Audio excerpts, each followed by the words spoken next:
kami po muli, Ama, ay narito at sama-sama po kami at amin po patuloy na dakilain, purihin at sambahin po Diyos ang inyo pong pinakamataas na pangalan, O Lord God.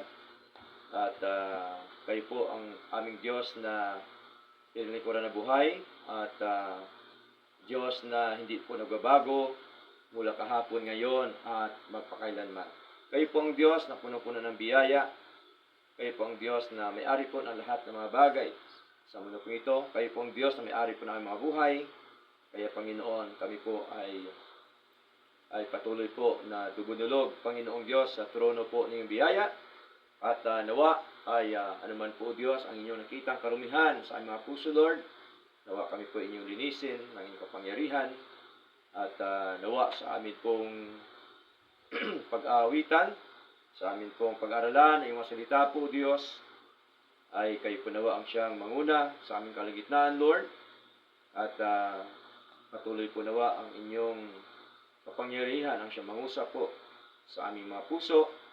At patuloy niyo po nawang pangunahan po, Diyos, ang buhay po ng bawat isa, na kami po, Panginoon, nawa inyo pong patuloy na i-convert po sa inyong mga aral. Kami po'y matuto, Panginoon, at kami po, Panginoon Diyos, ay magkaroon po ng kalakasan, kasiglahan sa amin pong buhay espiritual. Patuloy mo kami pagpalain po, Panginoon, ng mga bagay pong espiritual. At salamat po sa buhay ng bawat kapatid na narito, na inyo pong kinilos, Panginoon. Salamat po sa iyong biyaya. At gayon din po sa buong pamilya, Sister Marilyn, Panginoon. Maraming po salamat po, Diyos. At nawa, Panginoong Diyos, ay patuloy po nawang basbasan ang kanilang mga buhay. At patuloy po kami ninyong pangunahan sa araw na ito na amin pong gaganapin na Bible study po, O Lord. Salamat po.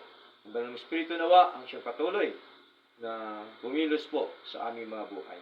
Salamat po, Diyos. Ipinakatiwala po namin lahat po sa inyo. Sa pangalan po ni Jesus. Amen.